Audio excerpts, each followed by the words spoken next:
Capítulo 1. Serra. Água. Em toda parte. Até no meu nariz. Na minha boca. Enchendo meus pulmões. Batendo meus membros, eu me senti como se estivesse girando em uma máquina de lavar. Ofegante, tudo o que consegui com meus esforços foi outro gole de água. Quando eu abria minhas pálpebras, o sal fazia meus olhos arderem.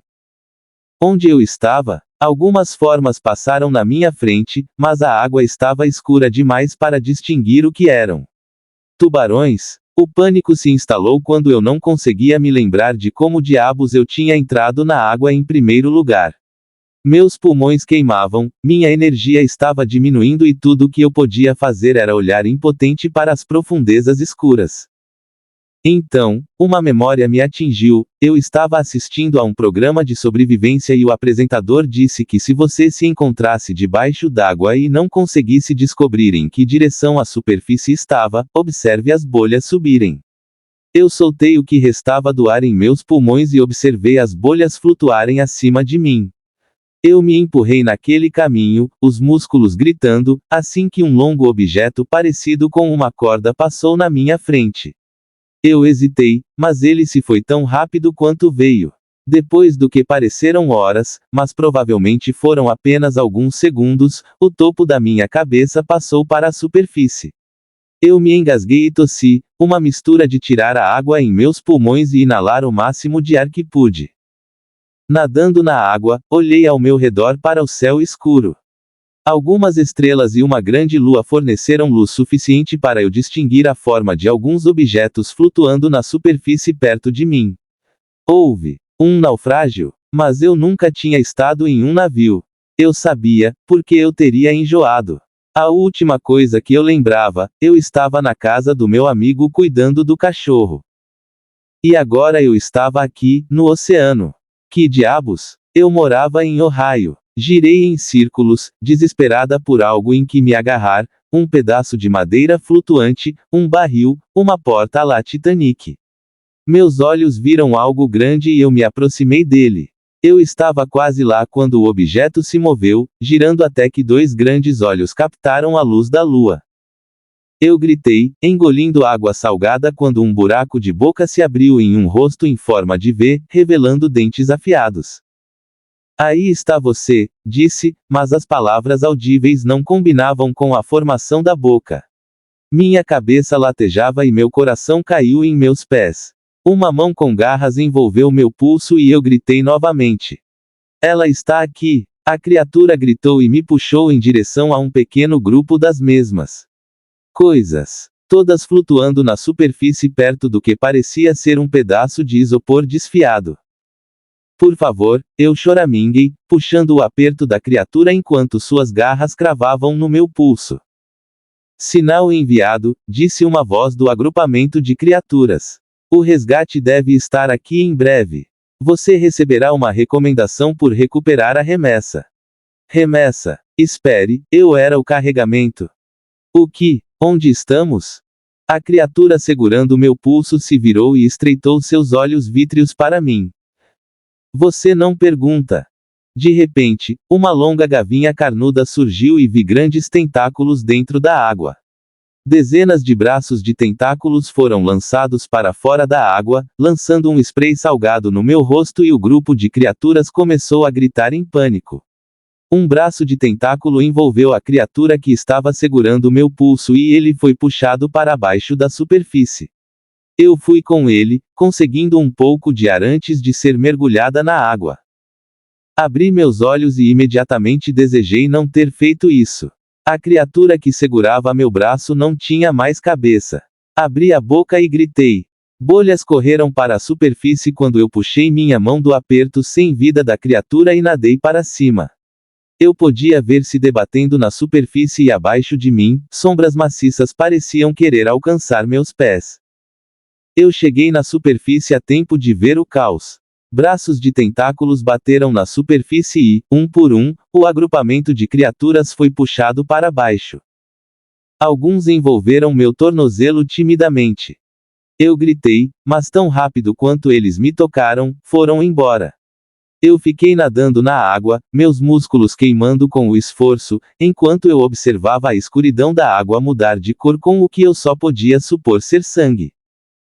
Oh Deus, eu ofeguei, sentindo as lágrimas quentes se misturando com a água fria em minhas bochechas. Vou morrer. Eu me virei, olhando alguns braços de tentáculos ondulando abaixo da superfície ao meu redor, como tubarões circulando. Por favor, eu sussurrei em um último suspiro para ninguém.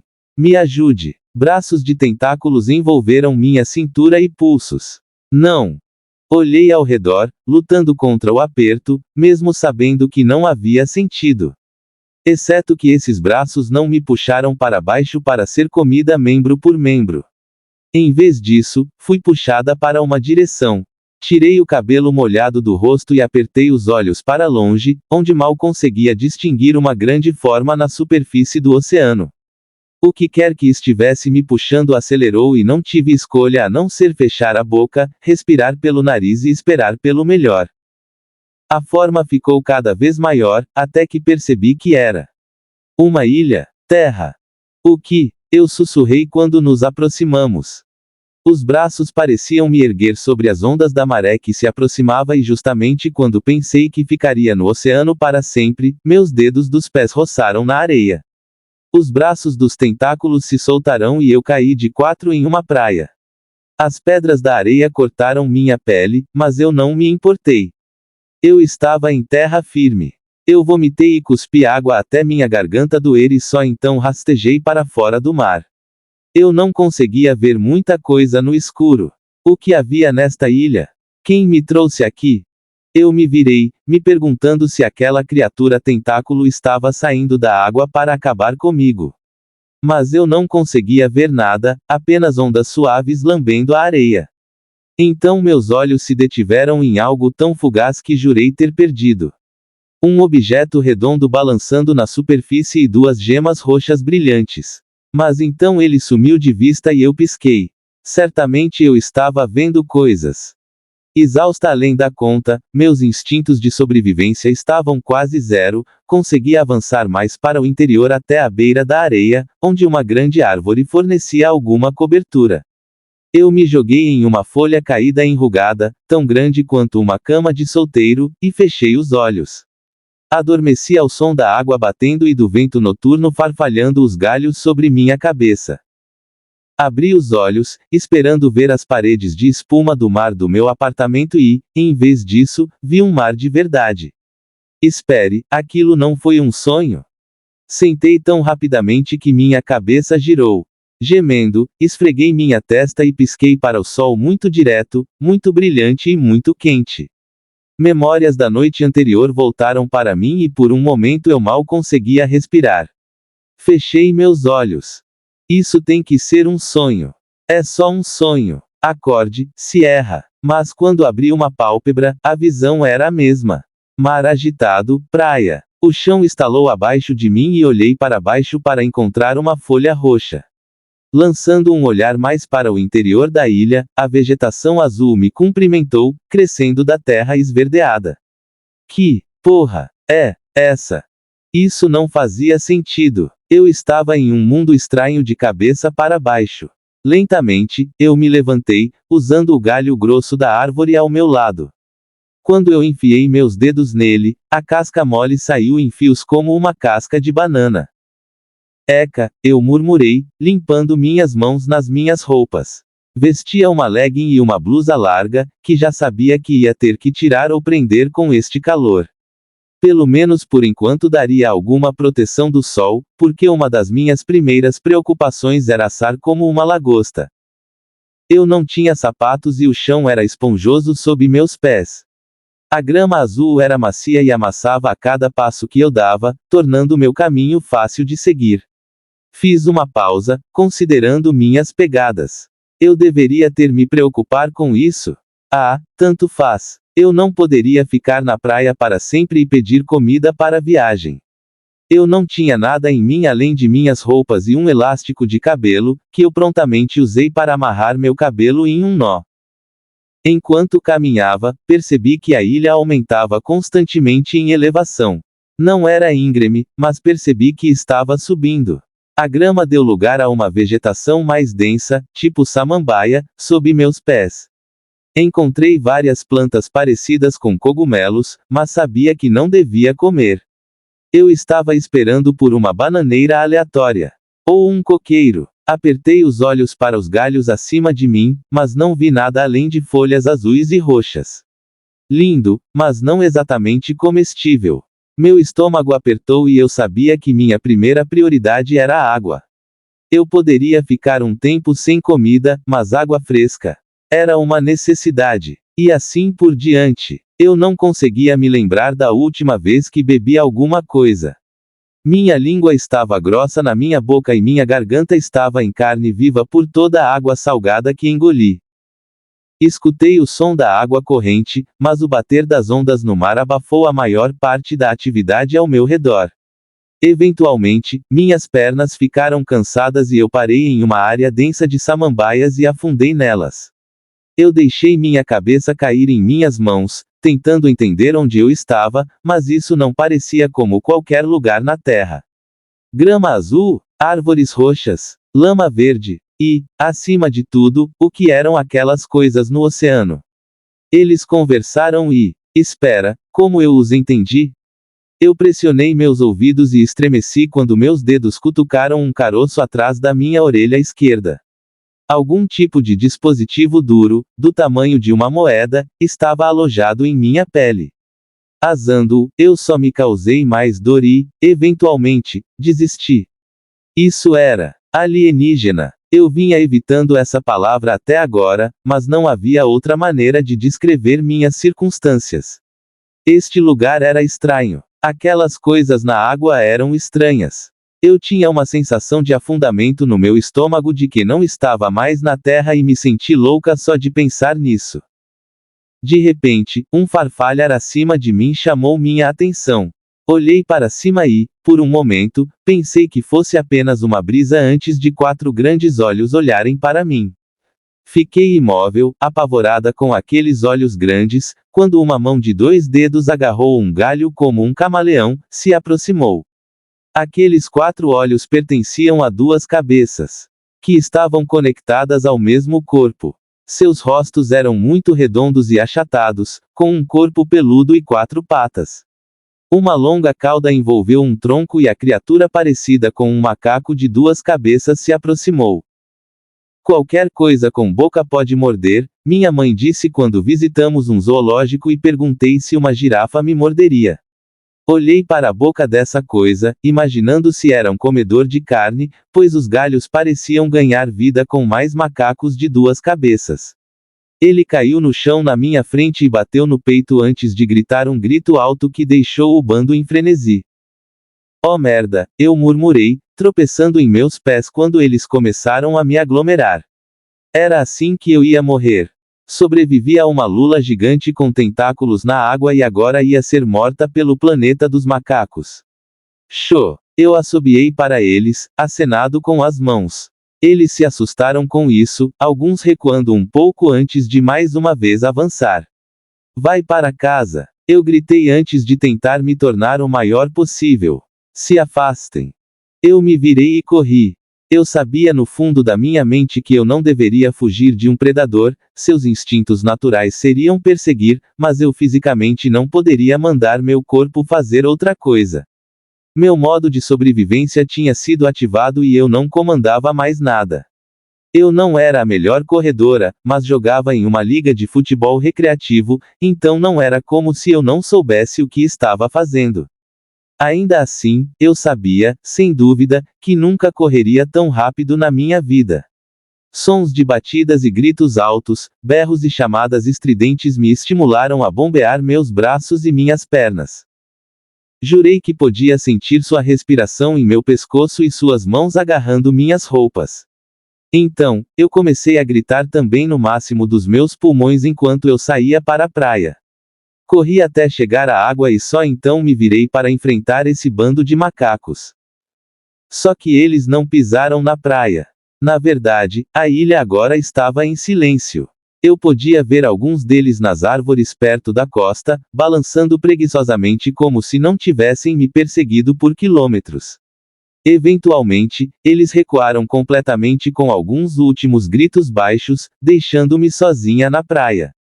Eu não tinha certeza do que fazer com isso, mas parecia que eles tinham desenhado uma linha literal na areia.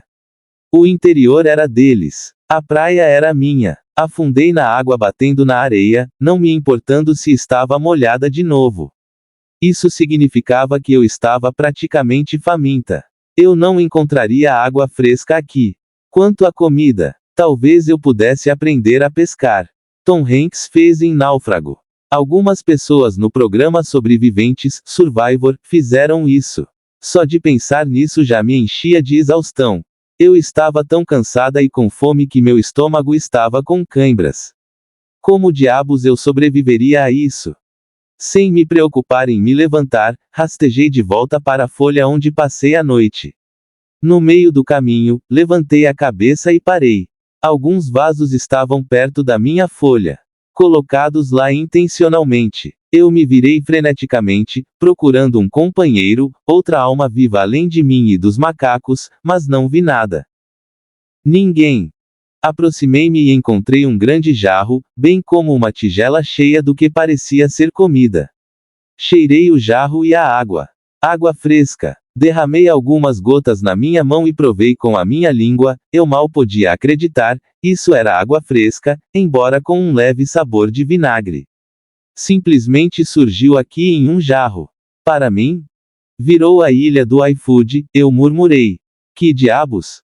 Eu virei o jarro e bebi. Foda-se. Se isso estivesse envenenado, seria um jeito melhor de morrer do que de desidratação. A água estava fresca, gelada e, tão fodidamente boa. Depois de beber um quarto dela, quem sabe quando, minha entrega, voltaria, eu cutuquei o conteúdo da tigela. Algumas bolas carnudas que cheiravam a frutas cítricas e tinham gosto de laranja doce. Havia também algumas raízes grossas em forma de gengibre que tinham gosto de caju.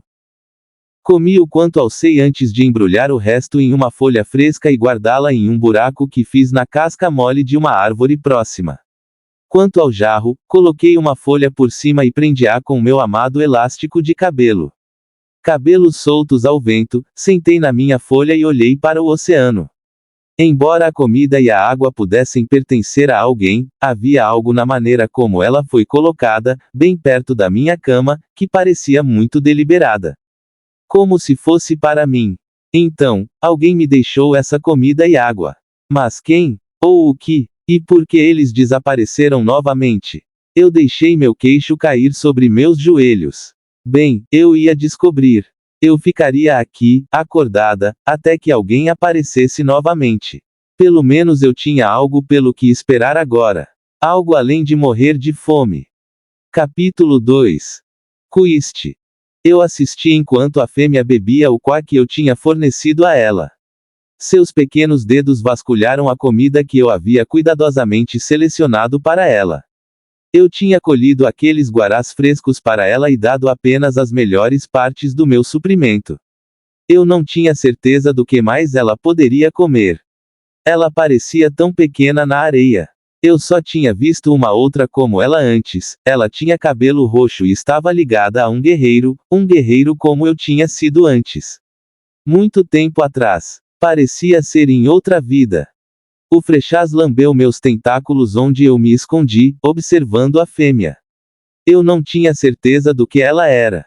Definitivamente não é drishoniana, como eu. Mas realmente não importava o que ela era. Ela era mulher, sozinha e vulnerável. Era óbvio que ela não estava familiarizada com este lugar, pois ela estava em um avião acidentado dirigido por alguns Horazians. Ela teria sido comida fresca pelos enormes porte-crawlers, eles chegaram aos Horazians, se não fosse por mim.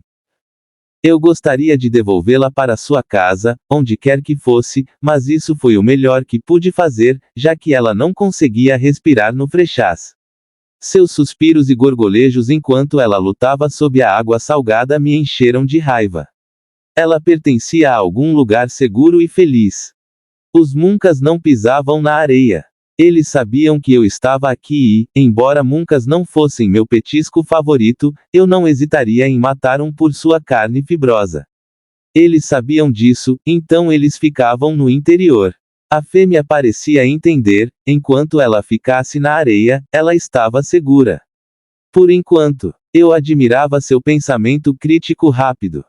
Eu rosnei de frustração enquanto meu cora batia no meu peito. Eu queria muito tocá-la para ver se sua pele era tão macia quanto parecia. Como seria o cabelo dela entre meus dedos? Então olhei para meus tentáculos e toquei as brânquias do meu pescoço. Eu não podia enfrentá-la. Mesmo fora do frechás, quando meus tentáculos encolhiam, eu ainda era uma abominação do meu antigo eu. Ela ficaria apavorada e com razão. Era melhor ficar fora de vista. Fiquei imóvel e a observei até meus músculos doerem e meus olhos arderem, mas me recusei a recuar para minha caverna. E se algo acontecesse com ela? E se os Muncas se tornassem corajosos? Eu não podia sair. Ela precisava da minha ajuda. Minha proteção. Seus olhos estavam alertas e seus músculos tensos sob a pele. No mundo dela, eu tinha certeza de que ela era forte e capaz, mas não aqui, onde as coisas eram desconhecidas. Ela pulou com um leve barulho e quando um inseto zumbiu ao redor de sua cabeça, era do tamanho de sua mão, ela disparou em uma corrida para as ondas do frechás, gritando e berrando. Todas as suas palavras não se traduziram através do meu implante, mas eu tive a sensação de que ela estava xingando o inseto com todos os xingamentos possíveis, o que fez meus lábios virarem para cima na primeira aparência de um sorriso que eu tive em muitos ciclos. Suas roupas apertadas, agora molhadas, se agarravam às suas curvas e eu não conseguia tirar os olhos dos botões endurecidos saindo de seus seios. Minha boca encheu de água e meus tentáculos foram em sua direção sem minha ordem. Cada parte do meu corpo a queria, mas não havia como eu deixá-la me ver, muito menos chegar perto de tocá-la. Ela caminhou até a cintura e olhou para o sol poente. Seu cabelo escuro, ondulado e varrido pelo vento, esvoaçava ao redor de seu rosto. Sua pele pálida estava rosada e eu me perguntei o que essa mudança de cor significava. Alguns pontos apareceram em seus ombros e rosto. Isso era camuflagem? Eu esperava que não fosse um sinal de doença. Eu inalei profundamente, mas ela não cheirava mal. Em vez disso, seu cheiro era divino. Quando o céu escureceu, ela fez seu caminho com passos lentos de volta para sua folha e desabou sobre ela. Ela acordou várias vezes até que seu corpo finalmente cedeu. Seus olhos permaneceram fechados. Finalmente, ela descansou. As Muncas não se aventuravam na areia no escuro e eu já tinha colocado um anel protetor de ervas remus ao redor de sua folha para protegê-la de qualquer um dos insetos e outros vermes neste planeta que poderiam prejudicá-la ou manchar sua pele.